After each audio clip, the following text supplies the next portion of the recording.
soit impossible. Quand je m'en veux mêler, j'ai sans doute reçu du ciel un génie assez beau pour toutes les fabriques de ces gentillesses d'esprit, de ces galanteries ingénieuses à qui le vulgaire ignorant donne le nom de fourberie. Et je puis dire sans vanité que la guerre vue d'homme qui fut plus habile ouvrier de ressorts et d'intrigues, qui ait acquis plus de gloire que moi dans son noble métier.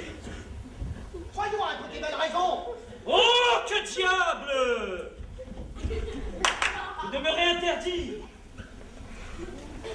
C'est que j'imagine que c'est mon père que j'entends. Eh oui, c'est pour cette raison qu'il ne faut pas être comme un innocent. Oui, je m'en vais prendre plus de résolutions et je répondrai fermement. Assurément? Assurément. Voilà votre père qui revient. Ah, ciel, je suis perdu! Oh non, terre de Méret!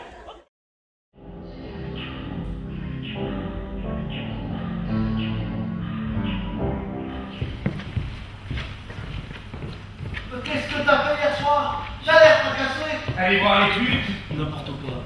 Il rougit. J'ai été chez ma copine. Ça aurait pas dû se passer comme ça. C'est nouveau ça. Il rougit encore. Tout ça à cause de cette fichue veste. C'est ça qui a tout déclenché. Qu'est-ce qu'il dit? Il s'est fait piquer sa veste. Et alors? Ça semble pas mal de travailler. C'est pas ça. C'est à cause de l'erreur. Et si vous continuez à parler, je vais m'éloigner pour de vrai. Je vous ai déjà dit 3 fois que je ne tiens pas à vous écouter. Quoi? Tienere pas l'avantage de toi, Serrente, et quelqu'un par charité ne m'enseignera pas où il est? Je m'en de 10, les faire mourir sous les coups de bâton. Oh, monsieur, les coups de bâton ne se donnent point à des gens comme lui, et ce n'est pas un homme à être traité de la sorte. Qui? C'est Fat de Relante, c'est Marande, c'est Bélitre. Seigneur Géronte, monsieur, n'est ni Fa, ni Marot, ni Bélitre. Je suis un peu brutal. Pourquoi tu dis ça?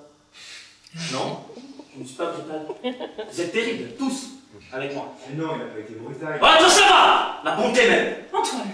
Je ne me touche pas. Faites comme vous voulez. Je ne voulais rien de mal. Je ne voulais rien faire de mal. Faut toujours que je fasse mal. Je disais seulement, cela me semblait bien. Ce que je voulais juste dire, toi non plus ne me touche pas! Je disais juste qu'on pouvait l'accompagner. Et là maintenant, vous en êtes à me regarder comme une bête curieuse. Ce n'est pas bien. Ce n'est pas juste. Ce n'est pas bien d'oser penser cela. Arrêtez de me prendre tout le temps pour un imbécile. Il dit qu'il va partir, cela va être de ma faute. Cela va être encore de ma faute. Ce ne peut pas toujours être comme ça. Vous ne pouvez pas toujours avoir raison contre moi. Ce n'est pas une chose juste. Je disais seulement... Je voulais seulement dire, et ce n'était pas en pensant mal.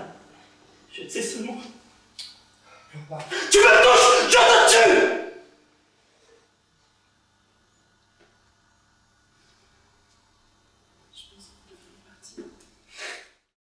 C'est un de ces braves de profession, de ces gens qui sont tout coup d'épée, qui ne parlent que d'échiner et ne font non plus de conscience de tuer un homme que d'avaler un verre de vin.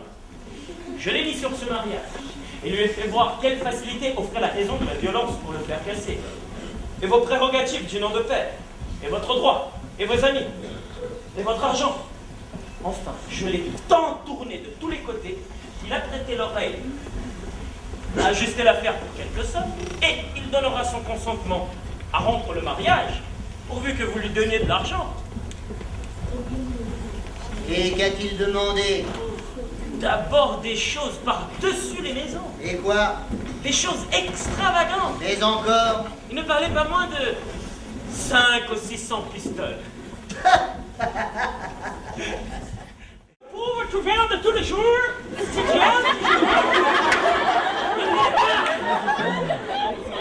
Dites-moi, vous, en savoir où est Stygiane qui je rentre?